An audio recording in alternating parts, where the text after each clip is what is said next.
Hey guys, today we are showing you how to make ahead taco meat in an electric pressure cooker, all while having a whole lot of fun. I always do this. Oh my goodness.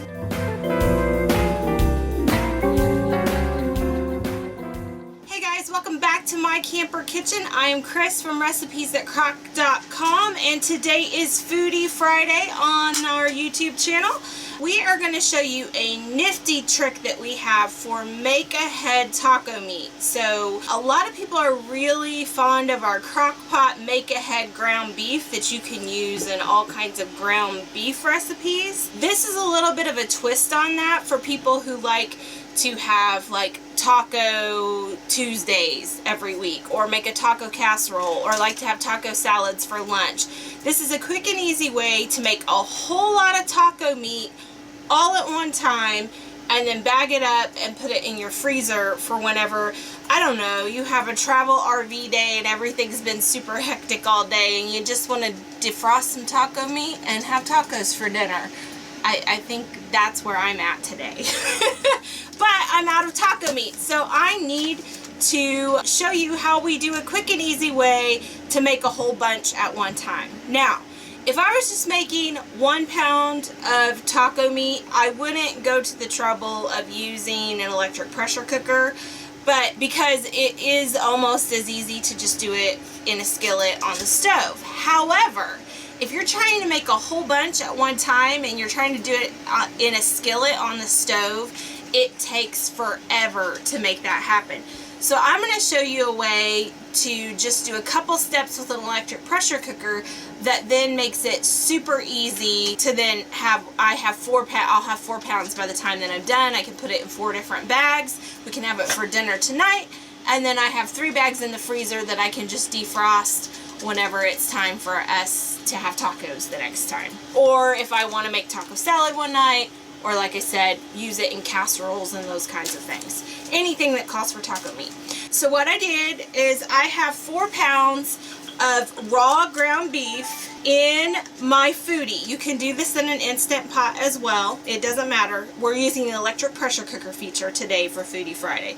So 4 pounds of ground beef in there, and all we're going to do is we're going to take either a wooden spoon, or if you have your mix and chop, and just break it up a little bit, because this is just the initial phase. We're going to have 2 phases that we put the beef under pressure, and we're going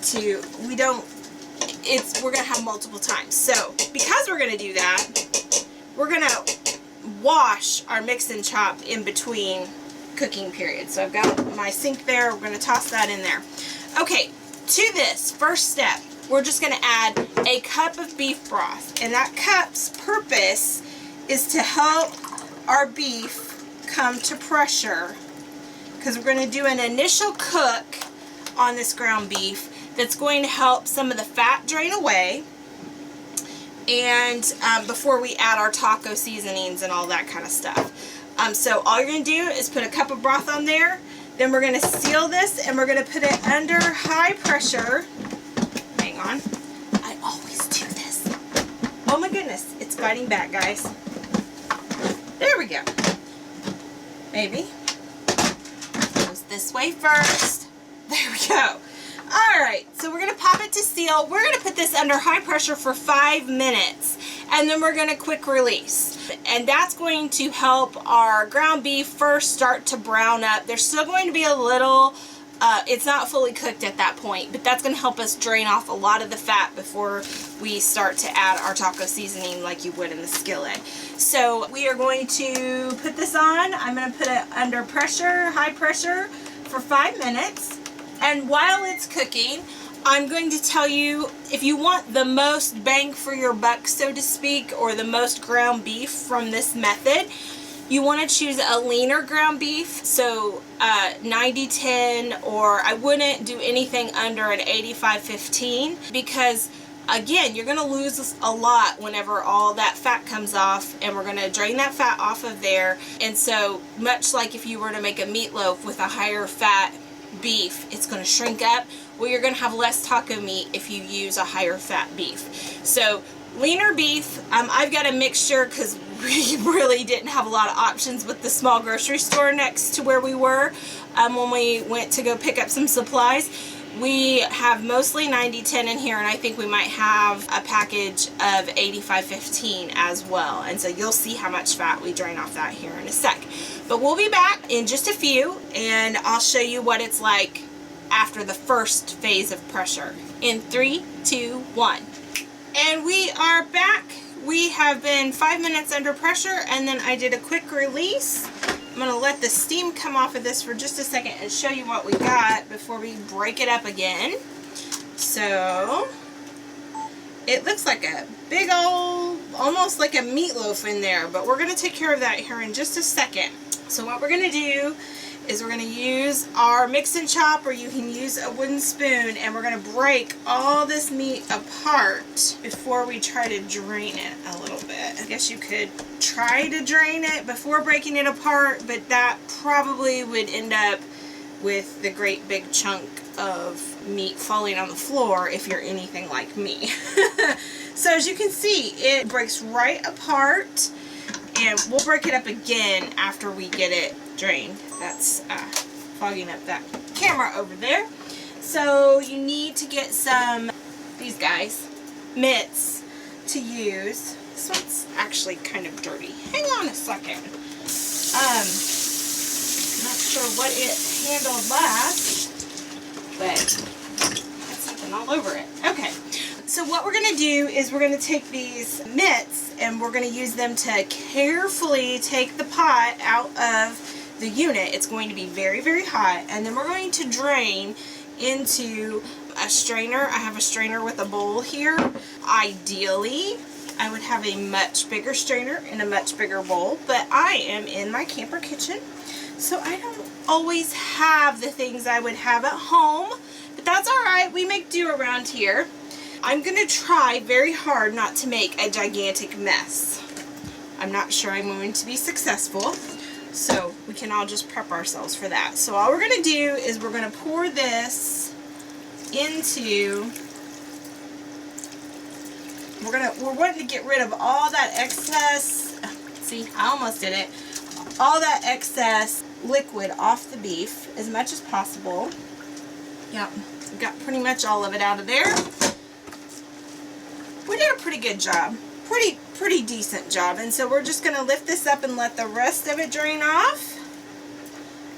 Now you will notice there are still some pieces of this ground beef that aren't fully cooked. If I were just doing just ground beef, just wanting to have browned up ground beef, then what I would probably do is I'd probably cook that for at least, probably 10-15 minutes instead of just for 5. But we were just trying to get it to where we could get some of that liquid off so that we can add the taco seasoning and have the taco seasoning be the key flavor in this when we freeze it or save it for the meal later on in the week. So I'm going to go ahead and show you what it looks like now with the fat drained off.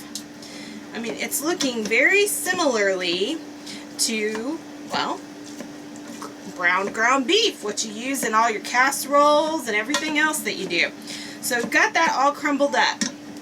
Now, I am going to just be real with you right now. I could tell you how to make your own homemade taco seasoning and all that kind of stuff. And if you like that, I mean, we've done that kind of stuff before. Go for it. But this is all about making something quick and easy for us to be able to have kind of as a make-ahead staple. So I'm not too worried about all that. If you want to do it, go for it. Use whatever taco seasoning you want. I've just got 4 packets because I used 4 pounds of ground beef. 4 packets of regular taco seasoning.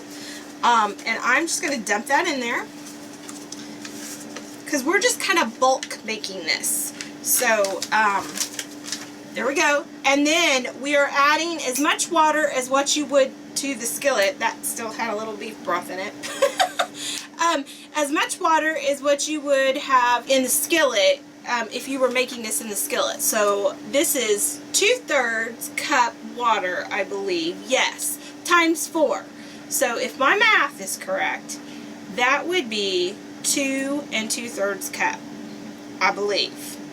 Let's double check my math. 1 1/3. Yep.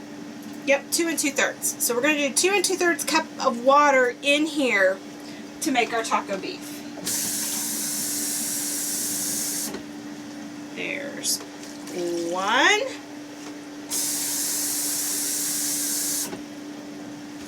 And 2 2/3 cup.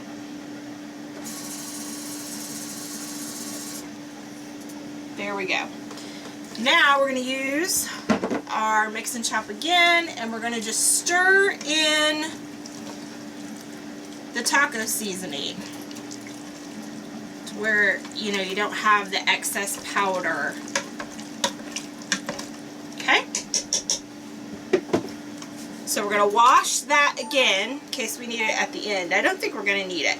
So as you can see, it's got the taco seasoning in there, but it still doesn't quite look like taco beef because we kind of just have mixed it in there. We want it to cook into the beef. So that's where our second step comes from. And that's where we're going to take the pressure cooking lid again.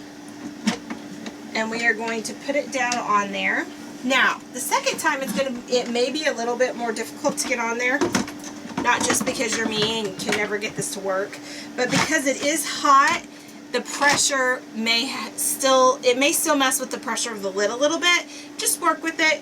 It eventually comes on. Okay, we're going to pop this to seal. High pressure for 10 minutes now, and we can quick release again at the end. So, let's turn this on high pressure. 10 minutes, start, and I'll see you back here in 3, 2, 1, and we are back. And so it has been 10 minutes under high pressure with quick release. I'm going to take this off of here and show you what we've got. So there we go. We've got our much darker seasoned taco meat. So we're just going to stir this and let the meat continue to break up. So this is 4 portions of taco meat. And so what I typically do is I let this set for a while and let a lot of that steam come off and start to cool off. If I'm in a hurry at home, I'll take a cookie sheet and I will pour it out onto the cookie sheet to let it cool a little bit faster.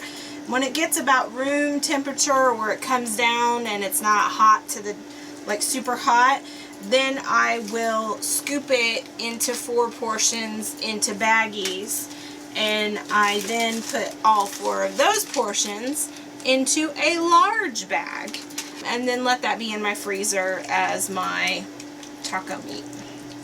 So I'm just going to keep stirring this till the ground beef breaks up, and as it breaks up and as it starts to cool down just a little bit, it also absorbs some of that liquid. I freeze mine with a little bit of that liquid in each one just so that when it's reheated it gives it a little bit more flavor, but we'll also take a 1/4 of this when I make it and then just have dinner that night too. So let me show you what it looks like as it cools down. So this would be great if you don't want to make it ahead for your freezer. This would also be great for like a big kitchen where you have lots of people coming over. Maybe everybody brings a different side and you bring the taco meat, or you can do this to feed a crowd. You could have taco dogs. You could serve it over hot dogs like that too. But this is just a quick and easy way to make a whole lot of taco meat. So if you like this video, we'd love for you to give us a thumbs up. If you are not already a member of the Crock Posse, we'd love for you to click subscribe down below and you'll become a member of our slow cooking family around here that also does a little bit of electric pressure cooking on the side. If you would like notified every time we upload a video, be it cooking or travel, click the bell down below. We call that the ding-a-ling, and that will give you a notification every time we upload a video. But whatever you do, we hope you laugh often, eat good food, and speak life. Bye, guys. If you want to see the latest, click on the left right here. If you feel like subscribing, click on the right, my dear. And if you think we're funny enough to send us money, click the Patreon link below.